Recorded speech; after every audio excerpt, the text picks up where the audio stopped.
In 4 minutes, she decoded a message that was about to start a war. And when the director of the National Intelligence Service demanded to know how a freelance translator recognized a top-tier military cipher pattern, her answer stopped the entire room cold.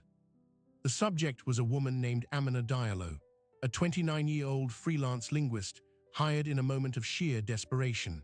The message was in a dialect so rare, South Korea's entire intelligence apparatus had drawn a blank, and the cipher woven through it was a ghost, a cryptographic system the world wasn't supposed to know still existed. This is how a civilian translator, in 4 minutes, found herself at the center of an international crisis, and why a powerful intelligence director broke every rule to ask one terrifying question: who are you, really? It began 72 hours earlier, with a single transmission intercepted over the Yellow Sea. The National Intelligence Service's Signals Intelligence Division in Seoul picked it up at 2:17 in the morning. It was a short burst, less than 3 seconds, bouncing off a satellite registered to a defunct Malaysian telecom company. The technicians almost filtered it out as noise, but one analyst, a junior named Kim Seo-yeon, noticed the modulation was wrong. It wasn't commercial traffic, it was a ghost pulse. By sunrise, the raw data was on the desk of Director Park Min-ho, 48 years old, a career spymaster who'd spent more than half his life in the shadows. He looked at the spectrogram, a jagged, ugly line that defied every known encryption pattern in their library. His first order was absolute containment. No one outside the 5th floor secure wing was to know. His second order was to call in the cipher unit. For the next 2 days, 12 of South Korea's top cryptographers worked in rotating shifts. They ran it through every algorithm, every historical cipher database, every AI decryption model. Nothing. The message wasn't just encrypted, it was wrapped in a linguistic shell. The underlying language was identified as a probable West African dialect, but none of the agency's 9 African language specialists could place it. One consultant thought it might be a variant of Fula, spoken by millions across the Sahel. But the syntax was off, twisted. It was, as one analyst wrote in his log, like hearing a familiar song played on broken instruments. The pressure was tectonic. Satellite imagery had shown unusual naval movements from a certain regional power. A diplomatic backchannel from Tokyo had whispered about imminent kinetic action. This message could be the trigger or the warning, and Director Park's agency was blind. On the morning of the 3rd day, with the clock ticking toward what intelligence models flagged as a critical window, Park did something that went against every protocol in the NIS handbook. He authorized a reach into the civilian world. This is how Amina Diallo entered the story. She was 29, a freelance linguistic consultant based in Paris. Her reputation was niche but sterling. She'd helped UNESCO document endangered languages in Mauritania. She worked with Interpol on a cross-border trafficking case, deciphering coded slang used by a smuggling ring. Her file, which landed on Park's desk via liaison at the French DGSC, noted one peculiar strength: an intuitive grasp of linguistic drift in isolated diaspora communities. She could trace how a language mutated when spoken by a small group cut off from its homeland. Amina was on a research grant in Lyon when the encrypted call came. She was told it was a private translation firm with a tight deadline and a significant bonus. A car picked her up. A flight was chartered. She was in the air before she ever saw a contract. It was only when the plane landed at a military annex of Incheon Airport and she was led into a windowless convoy that she understood the magnitude. They didn't go to an office. They went underground. The NIS's primary cryptanalysis floor was a cavern of blue light and silence. Amina was brought in through a separate elevator, bypassing the main workstations. She was given a clean laptop, air-gapped from the network, with the audio file and the garbled text printout. Director Park observed from a mezzanine behind one-way glass. His instructions to the handler were simple: give her what she asks for, record everything, do not tell her what we think it is. Amina put on headphones. She listened to the 3-second burst. Then she listened again and again, 10 times. She closed her eyes. The handlers watched her biometrics on a side screen. Her heart rate was steady, her breathing even. Then she opened her eyes, pulled the laptop closer, and began to type. She didn't run decryption software, she didn't consult a database. She began writing what looked like a translation, but in a stilted, broken form. A junior analyst watching muttered, "She's just guessing." But Park, who had seen countless interrogations and decryptions, saw something else. He saw recognition. 4 minutes and 12 seconds after she first put on the headphones, Amina Diallo sat back. She removed the headphones, looked directly at the ceiling camera she knew was there, and said one word, "Finished." The handler in the room was stunned. "You have a translation." "I have the plain text," Amina said, her voice calm, "but you're not going to like it." The printed sheet was rushed up to the mezzanine. Director Park took it. The message was in English, the lingua franca of intercepted threats. It was a set of coordinates in the East China Sea, a time 24 hours from that moment, and a single, chilling sentence: "The mockingbird returns to the empty nest." It was an attack order. The coordinates plotted a course directly through a disputed zone where Chinese, Japanese, and South Korean naval vessels were already on high alert. The phrase "mockingbird" was a known code name for a clandestine naval operation that had been dormant for 15 years. This wasn't just intelligence. It was a blueprint for a false flag incident designed to spark a regional war. Park stared at the paper, then he stared down at the woman in the room below. The relief of having the answer was instantly vaporized by a more profound, more dangerous suspicion. His agency's best had failed for 3 days. A civilian, working with no context, had broken it in 4 minutes. He left the mezzanine, walked down the stairs, and entered the sterile room. He dismissed the handler. The door hissed shut. It was just the spy and the translator. "Miss Diallo," he said, his voice low, "that cipher, it's a variant of a system called Nightshade. It was developed in a joint US-UK black program in the 90s. It was never deployed. Its existence is classified above top secret. How did you recognize it?" Amina met his gaze. She had known this question was coming from the moment she heard the first syllable of the transmission. She took a slow breath, the first sign of tension she had shown. "I recognized it," she said, "because Nightshade wasn't invented in a joint program. It was invented in a fortified compound outside Bamako in Mali, and I recognized it because I was born there." Director Park did not move. Every protocol, every rule of tradecraft screamed that this was impossible, but the proof was in his hand, and the clock was still ticking down to 23 hours and 51 minutes. Act 1 ends with the cliffhanger of her revelation and the immediate, terrifying implication. If she's telling the truth, then a top-secret Western cipher program was secretly developed in Africa and has now fallen into the hands of a hostile state. And the only person who can trace its origin is the woman who just admitted she was born at its birthplace. The silence in the sterile room was absolute. Director Park's mind raced through the implications of her sentence.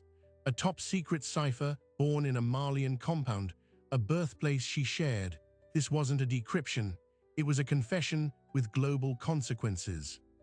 He made a decision in that second, a violation of a dozen security protocols. He did not call for guards. He did not alert internal security. He pulled out the chair opposite her and sat down.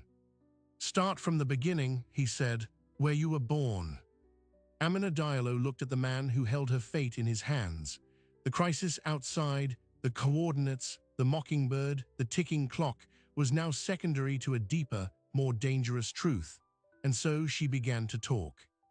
She was born in 1994 in a place called the Kaushala Secure Compound. It was not a hospital. It was a privately funded research facility built in the Malian desert in the late 80s. Officially, it was a linguistic anthropology center studying the evolution of Mande languages.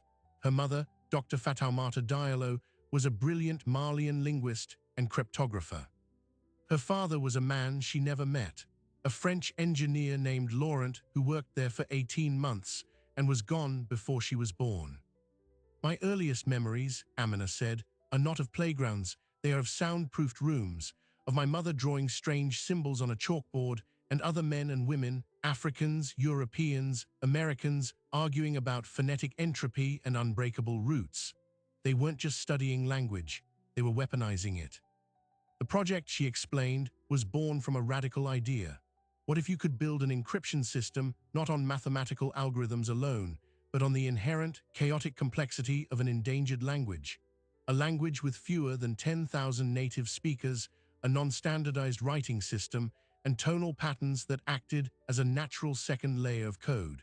You would fuse this linguistic core with a mechanical cipher device. The result would be a system theoretically impervious to brute force decryption or frequency analysis. The language they chose was a severely endangered dialect of Bozo, spoken by a small community of fishermen along the Niger River. Its grammar was nonlinear. Its vocabulary for concepts like deception, current, and hidden net was extraordinarily nuanced. It was the perfect linguistic skeleton. My mother was the head linguist, Amina said. She helped design the core. They called the project Ntolo Gundo, the secret knot. The Western partners, who provided the funding and the mechanical engineering, called it Nightshade. They said it was for protecting diplomatic communications in unstable regions. My mother believed them. Director Park listened, his face a mask. He had access to files on black programs. The name Nightshade was a ghost in a few archived memos, always marked Project TMNATD, all MATLSDSTRYD. The official story was that it was a theoretical exercise, abandoned in the planning stage. Yet here was a woman describing its blueprints from childhood memory. What happened to the compound? Park asked. It was shut down in 1999, Amina said, her voice flattening. Suddenly, the Western partners pulled out, equipment was destroyed, files were burned. My mother was dismissed with a small severance and a non-disclosure agreement that threatened imprisonment. She was heartbroken. She thought they'd killed her life's work because of politics. We moved to Bamako. She died 5 years later from a fever the doctors couldn't name. She never spoke about Ntolo Gundo again. She paused, gathering herself, but she left me with two things. The first was an ear for language. I inherited her gift. The second was a key, a literal, physical key. She told me it was for a safety deposit box in Geneva, but that I should never go unless the past came knocking. Director Park leaned forward. And has the past knocked before today? No, Amina said. Not until I heard that transmission. The dialect was wrong. It was a mangled, simplified version of the Bozo core. But the cipher pattern, it was the heartbeat of Ntolo Gundo.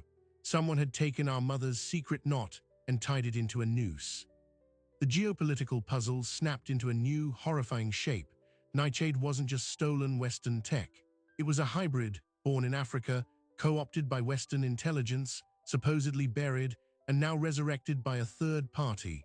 A hostile state had not just acquired a cipher, they had acquired the foundational linguistic philosophy behind it, and they were using it to start a war in Asia.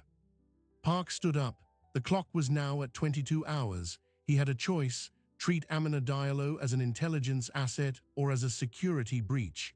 He chose both. You are now a consultant of the National Intelligence Service, he said, his tone leaving no room for debate. You will help us trace this leak to its source. You will tell us everything you remember, every face, every detail from that compound, and you will do it while we try to stop a naval catastrophe. He escorted her personally to a secure briefing room.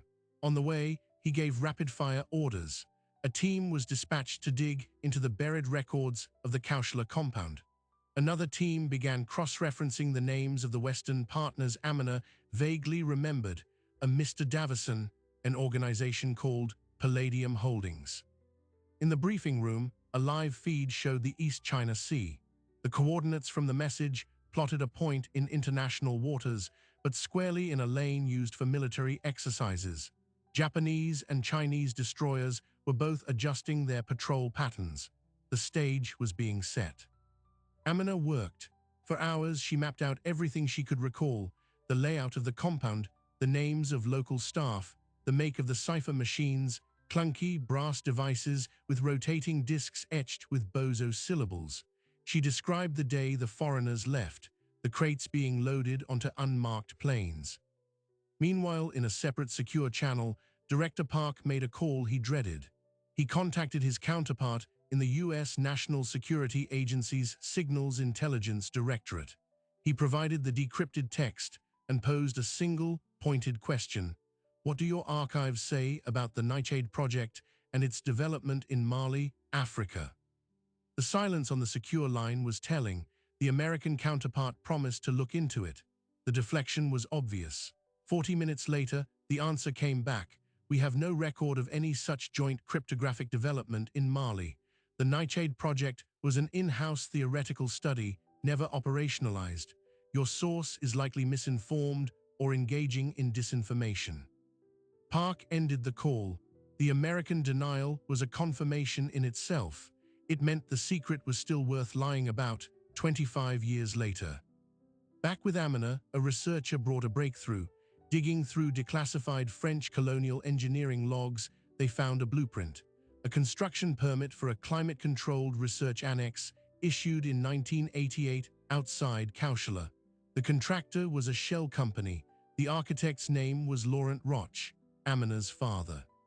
He didn't just work there, the analyst said. He designed the vault that housed it.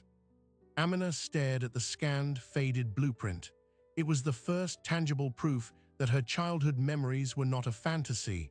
It was also a clue, her mother's Geneva key. We need to see what's in that safety deposit box, Park said. It's in Switzerland. We have 21 hours. We have less, Park said, pointing to the naval feed.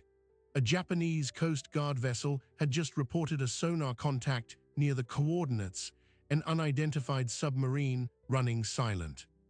The crisis was escalating from a potential incident to an imminent one. Park made another unprecedented decision. He could not send Amina to Geneva, but he could bring Geneva to her. Using backchannels and calling in a formidable favor, he arranged for a Swiss federal prosecutor with security clearance to be present at the bank. The contents of the box would be opened, inventoried, and digitally transmitted under the strictest protocols. The wait was agonizing. In the Situation Room, analysts tracked the mysterious submarine. It was drifting, posing as a harmless anomaly, but its position was perfect for triggering a cascade of panic. One wrong move from any navy, and shots would be fired. After 3 hours, the secure file arrived from Geneva. It contained 3 items: a handwritten ledger from Amina's mother detailing the project's principles, a photograph of the original cipher device, and a single, unmarked USB drive. When the drive's contents were decrypted, the room went cold. It was not project data, it was a list, a numbered registry of every prototype Nightshade device built at the Kaushala compound, serial numbers, dates of manufacture, and next to each one, a field labeled dispersal. 6 devices had been built. According to the ledger, 4 were destroyed in the shutdown, but 2 were marked as transferred. Their serial numbers were logged, and next to the dispersal field were 2 acronyms. The first, DGSE, the French Foreign Intelligence Service. The second, MSS, the Ministry of State Security of the People's Republic of China. The revelation was a seismic shock. The French had one device. The Chinese had the other. The American denial made brutal sense. Their allies, the French, had secretly co-developed a supercipher with them and then, apparently, lost control of it. But the math was wrong. The French had their device. The Chinese had theirs. The transmission used a version of Nightshade. Therefore, the Chinese were the logical suspects. Yet the message was aimed at starting a conflict that would primarily harm Chinese interests in the region. It made no strategic sense. Amina, studying the ledger, pointed to a footnote in her mother's elegant script. The core is the language, the machine is the lock, but the key is the speaker. Director Park understood. The cipher needed more than the device. It needed intimate, native understanding of the Bozo dialect to reach its full, unbreakable potential. The Chinese had the hardware, but did they have the linguistic key? Before he could pursue that thought, a new alert flashed on the main screen. The unidentified submarine had just released a drone. A small, stealthy probe was now heading at high speed toward the Japanese destroyer. It was a provocation designed to force a reaction. The clock was no longer measured in hours. It was measured in minutes. And in that moment of peak tactical crisis, an analyst shouted from the back of the room. He had been running the phonetic patterns from from the original intercept through a new filter, one modeled on Amina's description of the mangled bozo. "Sir, the message, we were wrong. It's not one message, it's two. The plain text we decoded is the first layer. There's a second layer encoded in the tonal shifts. It's another set of coordinates."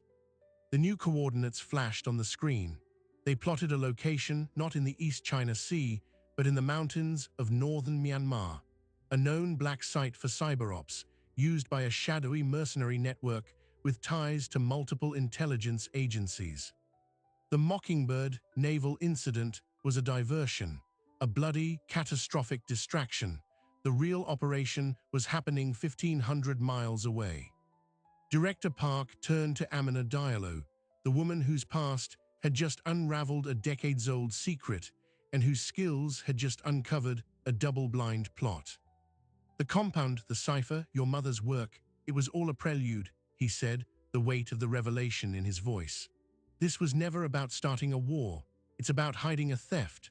Someone is using your mother's life's work as a smoke screen, and we have just over 18 minutes to figure out who and why before that submarine forces the world to look the wrong way." 18 minutes.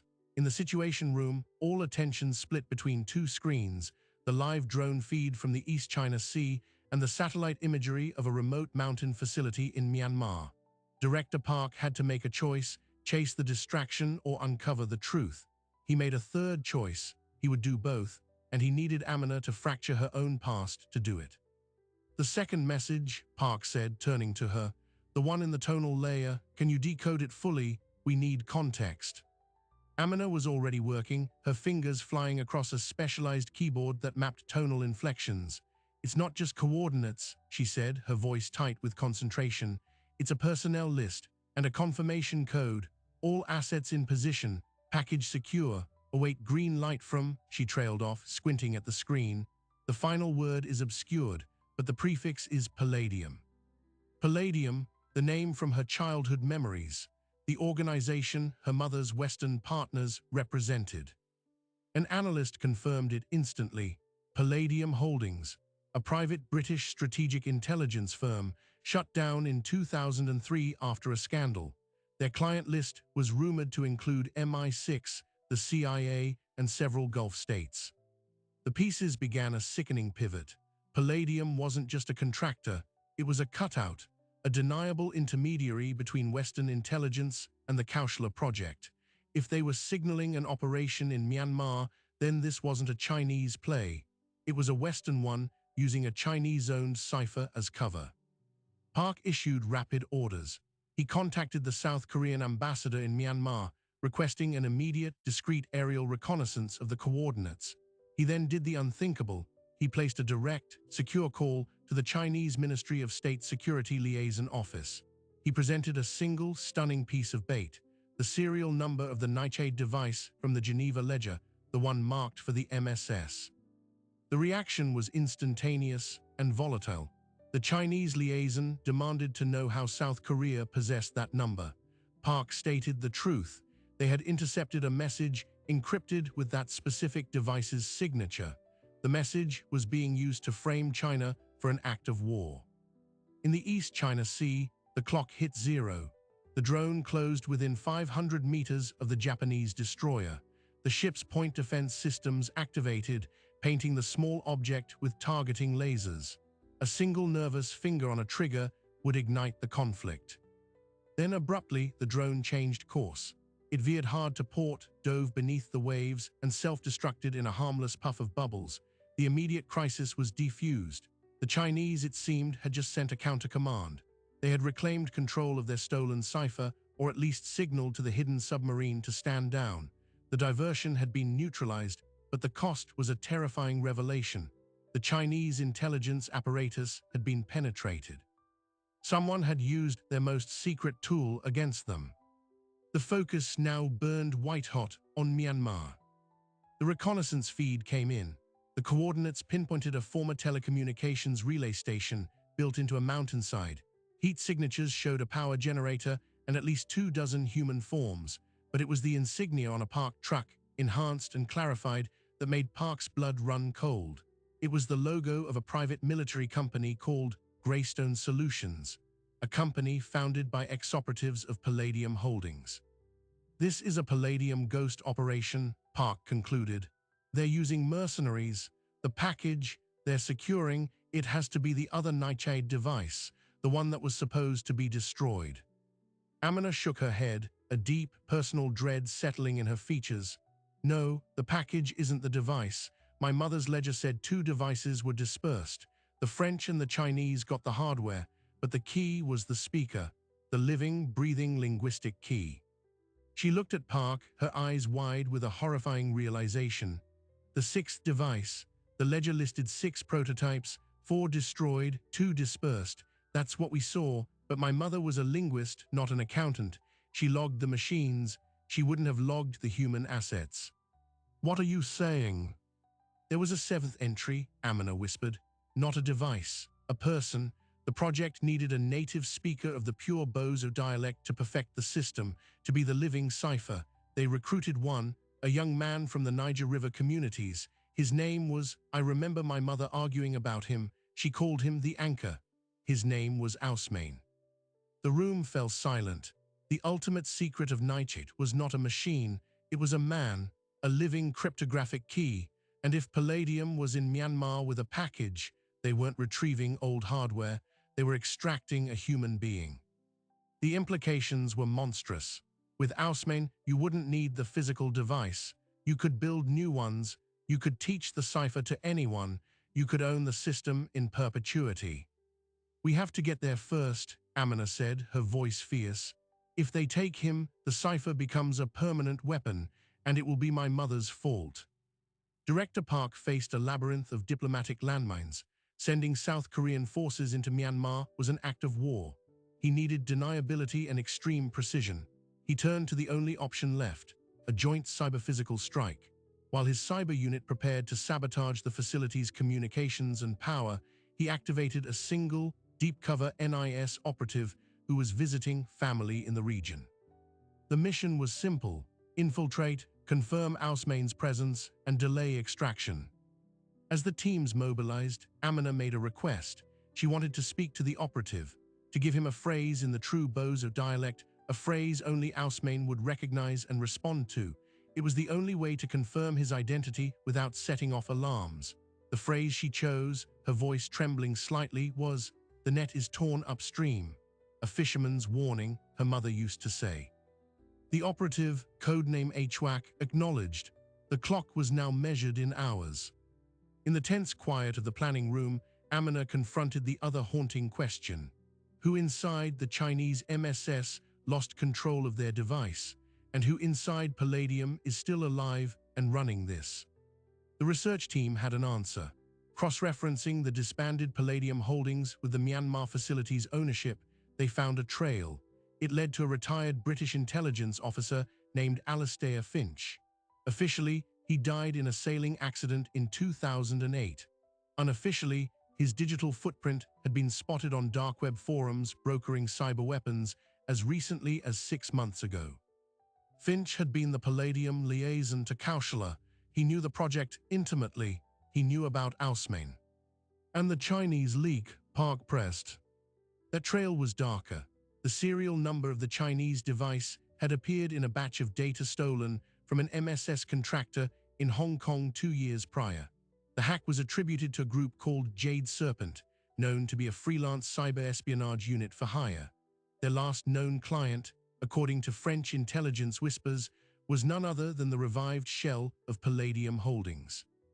It was a closed loop. Finch had stolen the cipher specifications from his own old project by hacking his Chinese buyers, then used it to create a crisis that would distract the world while he secured the final living component, Ausmain. The operation in Myanmar was not an intelligence grab. It was a completion. Alastair Finch was trying to reassemble the full Nightshade system 25 years later to sell to the highest bidder in a new digital Cold War. The feed from Operative HWAC came in 90 minutes later. Grainy night vision footage from a ridge overlooking the facility. He reported at least 30 Greystone mercenaries, heavy patrols, and a prisoner being moved at dawn, a man in his 50s, frail, with distinctive tribal scarring on his face.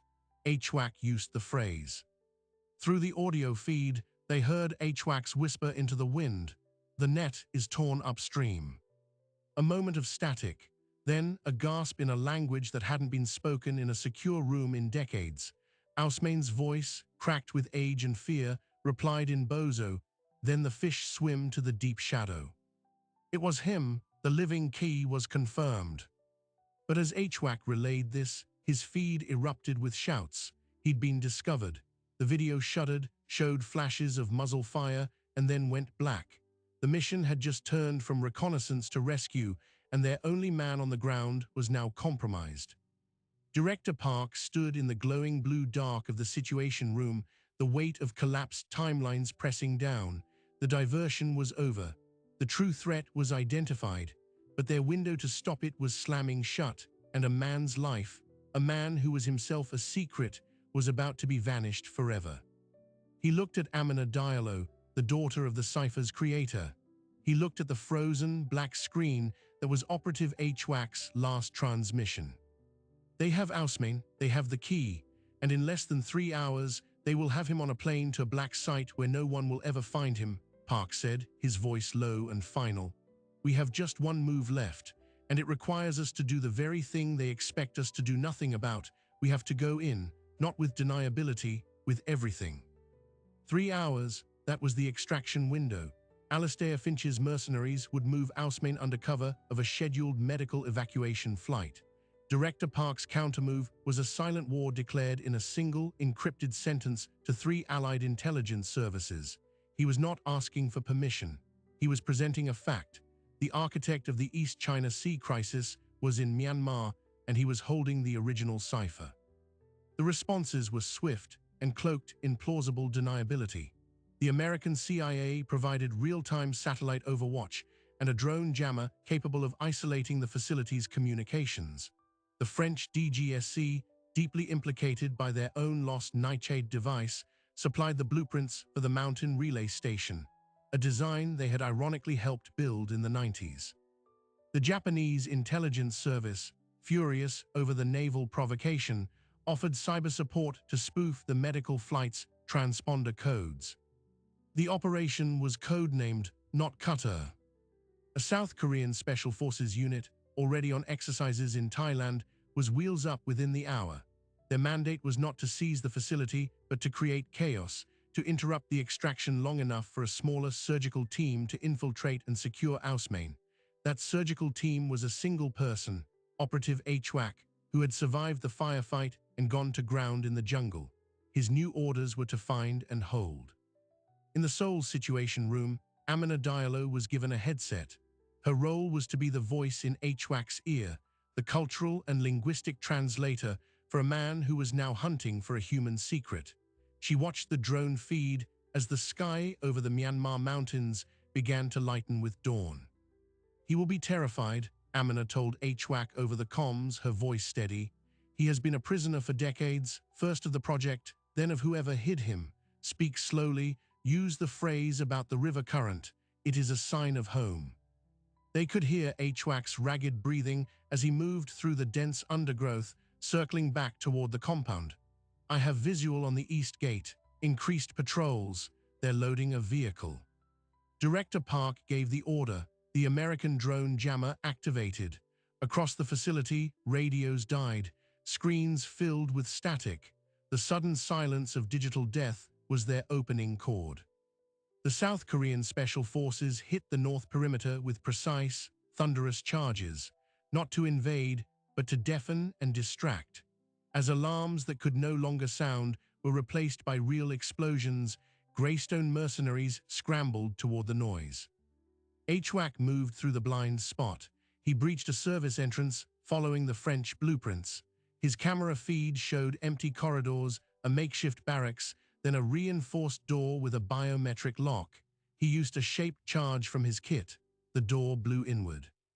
The room was a cell, and in it, sitting on a cot, was Ausmain, a man in his early 50s, looking 20 years older, with the weary, sunken eyes of someone who had been told he was a tool, not a person. He flinched at the blast, raising his hands. Hwak lowered his weapon. He spoke the phrase Amina had given him, his accent rough but the words clear. The fish swim to the deep shadow. Ausmain's eyes widened. He slowly lowered his hands. In a whisper, he replied in Bozo, "The heron watches from the broken reed."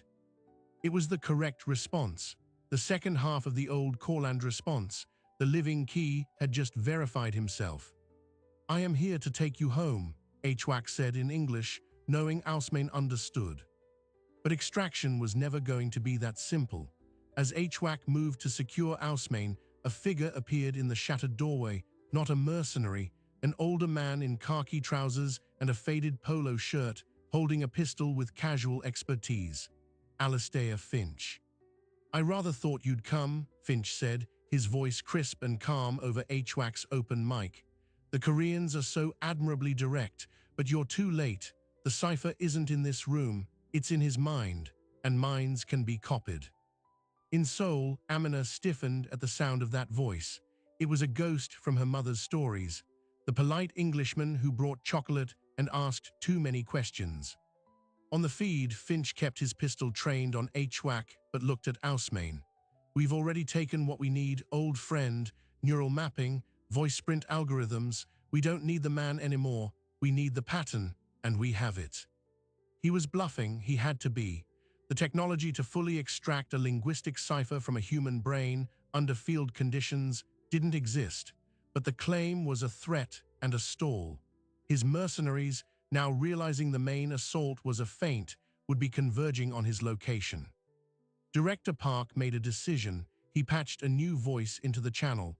"Mr. Finch, this is Director Park Min-ho of the Korean National Intelligence Service. You are surrounded by the assets of 4 nations.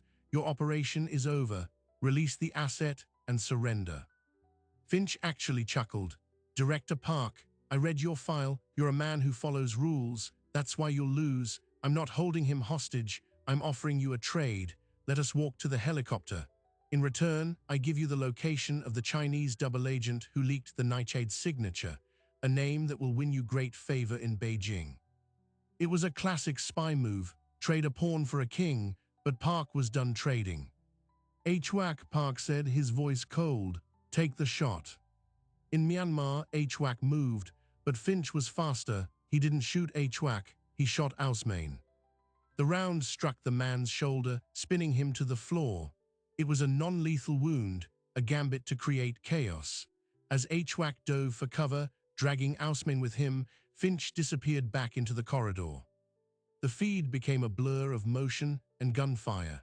Hwak returned fire at pursuing mercenaries, providing cover as he tried to stem Ausmain's bleeding. The extraction was collapsing into a bloody stalemate inside the mountain. Then a new sound filled the channel, the deep, throbbing pulse of helicopter rotors. Not one, two. The Special Forces team had called in their own air support, but so had Finch. A race for the sky. Amina, listening to Ausmain's pained breathing, did something then that broke every protocol. She grabbed a dedicated line and spoke directly to the pilot of the lead Korean helicopter. "Tell your men," she said, her voice crackling with intensity, "that the man they are retrieving is named Ausmain Keita. He is a fisherman's son from Mopti. He is not an asset. He is a prisoner of war from a war that never ended. Bring him home." Whether it was her words or the sheer tactical imperative, the Korean pilots took audacious risk. They flew nap of the earth, using the terrain to mask their approach until the last second. They landed in the compound's main courtyard under direct fire. The Special Forces team fought a retreating action, pulling Hwak and the wounded Ausmain toward the birds. As they loaded him onto the chopper, a final figure emerged from the smoke. Alistair Finch, making a desperate run for his own aircraft. He never made it. A single sniper's round, fired from the tree line, dropped him instantly. The shot came from the American CIA Overwatch team, the ultimate deniability. Finch's operation died with him. The helicopters lifted off. The facility and its secrets were left burning. 24 hours later, in a secure medical wing in Seoul, Ausmain Keita awoke. Amina Diallo was sitting by his bed. She spoke to him in the Bozo dialect of his childhood, a language she had learned from her mother's notes. She told him who she was, the daughter of Dr. Fatoumata Diallo. Tears filled the man's eyes. "She was kind to me," he whispered. "She argued they should let me go. They said I was too valuable." The geopolitical fallout was swift and quiet. The name of the Chinese double agent, recovered from Finch's field computer, was handed discreetly to Beijing. It was a mid-level analyst in the MSS Signals division, a man who had been selling crumbs of secrets for years. His arrest by Chinese authorities closed the loop on the leak. The official story released to the press was a masterpiece of misdirection. A joint counterterrorism exercise in Southeast Asia had thwarted a plot by a rogue private military company to sell illicit weapons technology. No mention of Korea, no mention of ciphers. Alastair Finch was reported dead in a helicopter crash in Myanmar. But the real resolution was hidden in a conference room at NIS headquarters.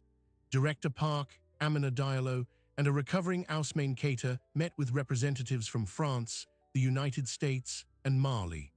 On the table was the complete, original specification of the Nightshade cipher, reconstructed from Ousmane's memory and Amina's mother's ledger. Park spoke first. "This system is a threat to global stability. It exists in the wild in a corrupted form. Our proposal is not to bury it again, but to break it publicly.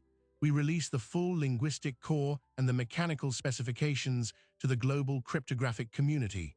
We turn the ultimate secret into an open-source textbook. You cannot weaponize a puzzle that everyone can solve." It was a radical solution, to kill a ghost by giving it a body. After tense negotiation, the parties agreed. The Kaushala protocols were signed. The cipher that was built to be unbreakable was deliberately broken. Ousmane Keita was granted asylum in Mali with a pension and protection. He returned to the Niger River, not as a secret, but as a man. Amina Diallo was offered a permanent position as a senior linguistic cryptanalyst for the NIS. She accepted on one condition, that she would also lead a foundation to document and preserve the very endangered languages people like her mother had once sought to exploit. Director Park Min-ho returned to his office. The crisis was over. The protocol he had broken by hiring a civilian had, in the end, saved nations from war. In his desk drawer, he kept a single sheet of paper, the original 4-minute translation Amina had provided. A reminder that the greatest secrets are not found in machines, but in people. 1 month after the events, a final piece of data was unearthed by Amina, cross-referencing her mother's ledger with declassified diplomatic cables. It revealed the true, hidden reason the Kaushala compound had been shuttered so abruptly in 1999. It wasn't politics, it was an act of conscience.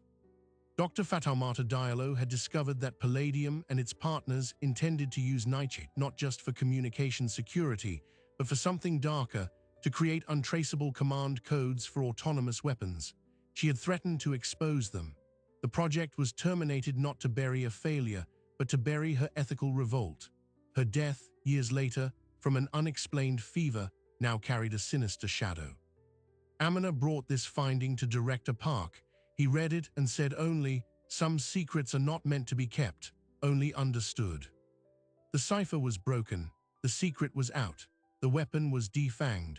But the story of the Kaushala compound, of a mother's conscience and a daughter's courage, became a quiet legend in the intelligence world, a reminder that even in the darkest shadows of secrecy, a single light, held by the right hands, can change the course of history. The operations center was quiet. The screens glowed with routine data. A new normal had settled. And in that quiet, the first threads of the next mystery were already beginning to weave. But that is a story for another time. Vidrush Final Crypt. So what does the story of the Kaushala cipher truly tell us? On one level, it is a spy thriller, a tale of intercepted messages, rogue agents, and a race against time. But peel back that layer and you find a much older, more human story. It is the story of a mother who embedded a warning in her work and a daughter who, decades later, heard its echo in a sea of noise. It is the story of a man who was turned into a key and the river he never stopped longing for. The greatest intelligence breakthrough here was not technical, it was empathetic. Amina Diallo did not just decode a message. She recognized a legacy. She heard her mother's voice in the static. This reveals a blind spot in our understanding of power. We imagine secrets held in vaults, in algorithms, in secure facilities, but some of the most dangerous secrets are held in memory, in language, in the quiet knowledge passed between generations. The Nightshade cipher was defeated not by a superior computer, but by a superior connection, a daughter's link to a mother's conscience, a linguist's link to a forgotten dialect. Director Park Min-ho broke protocol because the protocol was designed for a world that no longer exists, a world where secrets stay neatly in their assigned boxes. He understood that the new frontiers of espionage are not just geographic, but genealogic. The next great threat or the next great salvation might not be in a server farm. It might be in a story, a melody, a phrase passed down at a kitchen table. The Kaushala protocols, the decision to openly publish and thus nullify the weapon, set a precedent. In an age of digital omniscience, the ultimate defense against a secret weapon is to make it not a secret, to dissolve its power in the light of shared knowledge. Amina Diallo still works in linguistic cryptanalysis. Ousmane Keita fishes on the Niger River. The secret that defined their lives is now a public case study, a lesson in the ethics of invention. The compound where it began is a ruin reclaimed by the desert. This reminds us that every tool, every system, every cipher is built by human hands, and it can be unbuilt by human will. The most complex code in the world is no match for a simple, courageous question: what is this for, and who does it hurt? In the end, the Black Translator did more than decode a message. She translated a hidden history into a visible warning. She proved that the deepest security does not come from stronger locks, but from stronger bonds, from the choice to hear, to remember, and to speak. The world of shadows is endless, but so is the light we choose to bring into it. If you found this journey through the hidden layers of intelligence and language compelling, make sure to subscribe. We delve into the untold stories that shape our world, one secret at a time. Thank you for watching.